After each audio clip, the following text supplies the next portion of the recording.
নমস্কার বন্ধুরা, সানডেতে তো একটু স্পেশাল কিছু দরকার।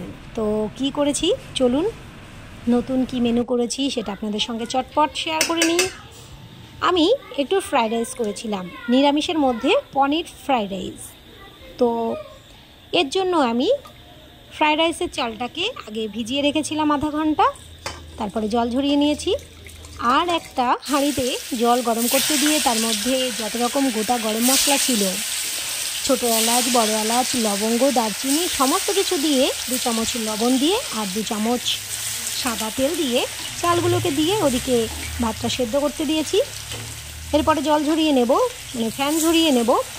এরপরে আমি কড়াইতে সাদা তেল দিয়ে দিয়েছি। তেলটা গরম হলে পনিরগুলোকে ভেজে নিয়েছি।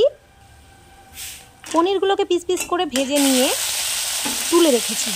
আর এদিকে ওই তেলের মধ্যে সাদা জিরে আমি একটু দিয়ে দিয়েছি ফোড়নে।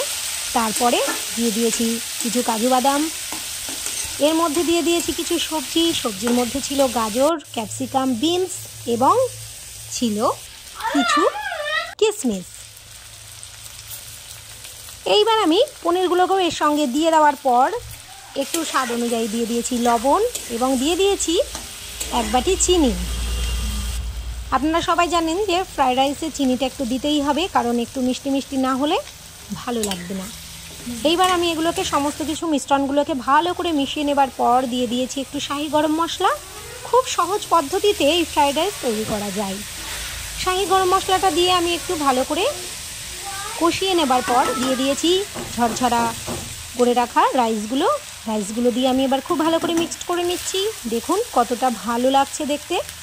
আর একদম ভাতটা যদি করা থাকে, ফ্রাইড রাইসটা যদি করা থাকে, তাহলে 5 মিনিটে আপনার এই রাইস তৈরি হয়ে যাবে। এরপরে আমি নামানোর আগে দিয়ে দিচ্ছি 1 চামচ ঘি। সুন্দরভাবে ঘি দিয়ে মিশ্রণটিকে রাইসগুলোকে আমি ভালো করে মিশিয়ে নিচ্ছি। এবার নামাবো। দেখুন কতটা সুন্দর হয়েছে দেখতে। এই রকম ফ্রাইড রাইস আমরা দোকানে কিনে খেতে গেলে কত টাকা দিয়ে আমরা কিনে খাই, অথচ 5 মিনিটে তৈরি হয়ে যায় বাড়িতে পনির ফ্রাইড রাইস।